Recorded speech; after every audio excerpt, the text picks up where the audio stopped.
Guys, how are you doing?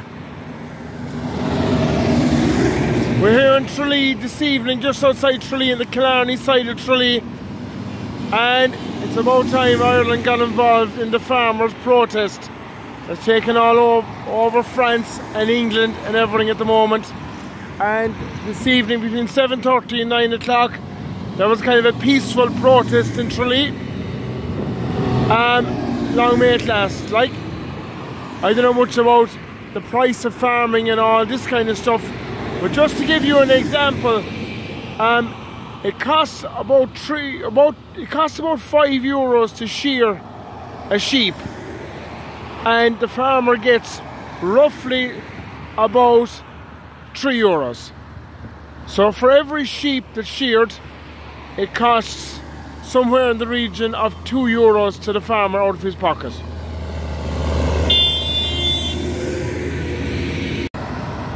And like, just to go back to the sheep, there is plenty stuff that could be used for the sheep's wool. Could be used for absolutely different things. I think this lanolin is the oil off of it. It's actually a great hand cream. The sheep's wool is also it's fire retardant. It doesn't burn.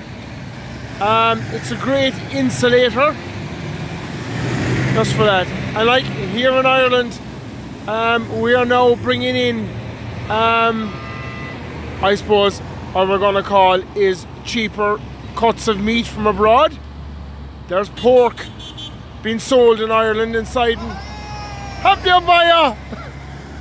There's pork being sold in Ireland, and the pork is being sourced elsewhere. And because it's been packaged in Ireland, it can be marked as produced in Ireland. As long as the full pig comes into Ireland, it can be packaged as produced in Ireland. I saw it myself coming into Dublin. The pig comes in whole, from where we don't know, but he's sold in Ireland as an Irish product.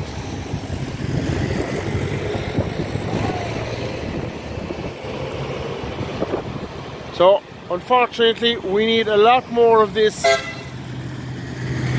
to defend the farmers. And I suppose my own thing is planning permission.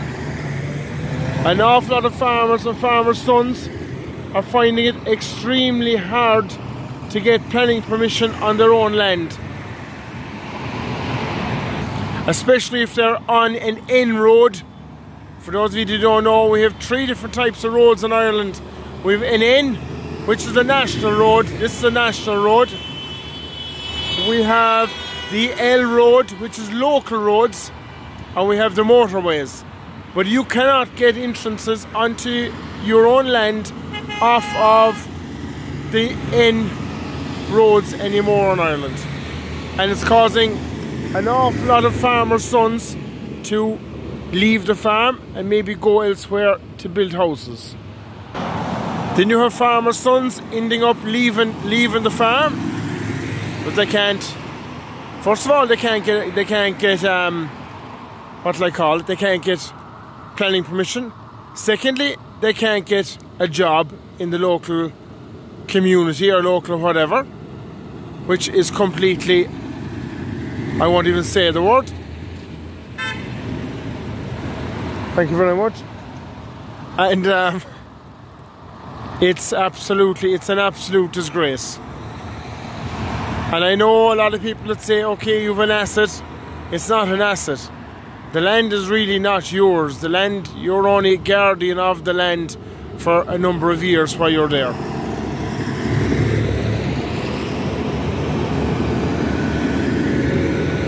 I'm sorry, but this needs to happen more and more and more. There's always one. More of them. Nice John Deere, nice New Holland. I'll press pause until more of them are on the way.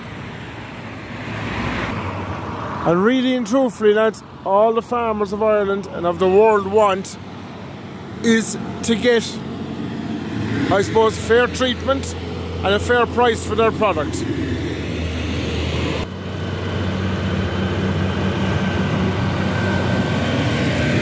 Like I said about the pork, I don't know if it's the same with the beef or not, but it very possibly is, and they are bringing in, the government are bringing in beef from outside of Ireland and outside of the EU.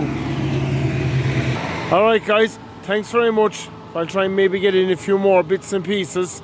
There's like 2 cases coming here. But look, thanks to everyone who took part. And give it a like, give it a subscribe. Give it a like if you support what they're doing.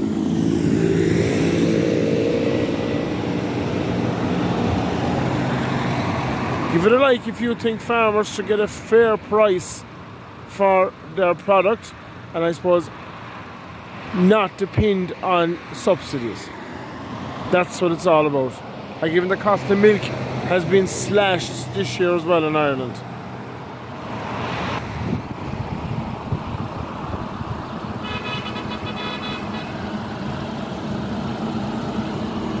But like I said, well done to everyone involved.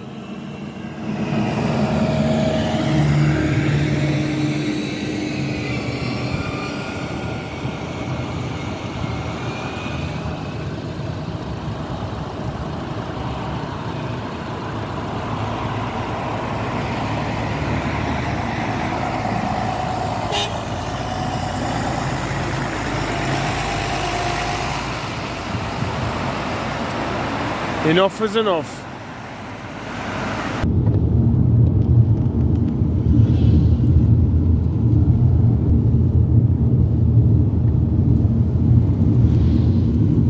Alright guys, that's the end of them.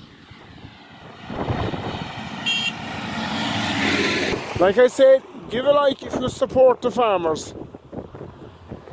I'll leave a comment on your opinion.